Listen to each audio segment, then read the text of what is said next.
Maithili express की शानदार प्रस्तुति।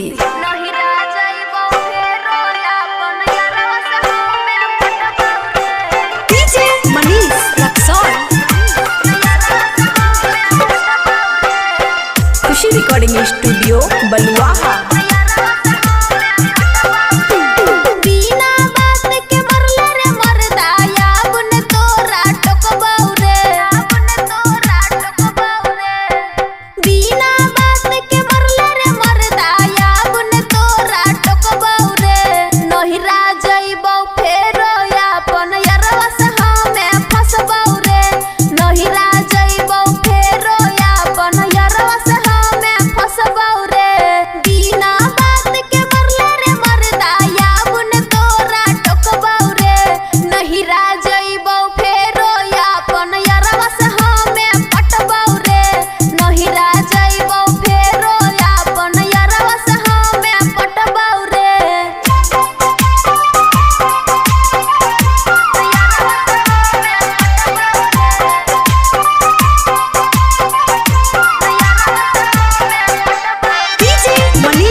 बलुआहा।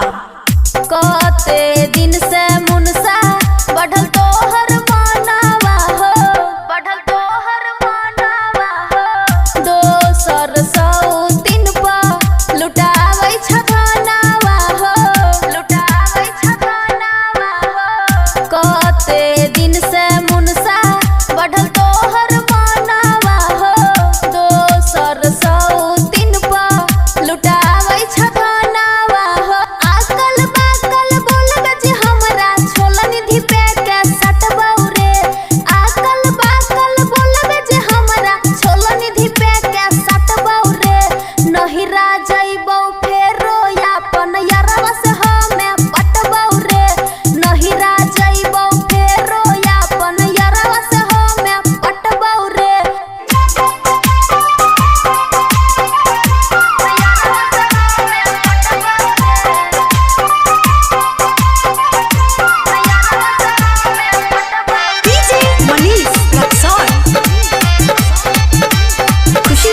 स्टूडियो बलुआहा। देवराज तन खातिर हमरा से लड़ला हो, हमरा से लड़ला हो। दीपाली कह तोरा कुछो नहीं समझला हो, कुछो नहीं समझला हो। देवराज तन खातिर हमरा से लड़ला हो। दीपाली कह तोरा कुछो नहीं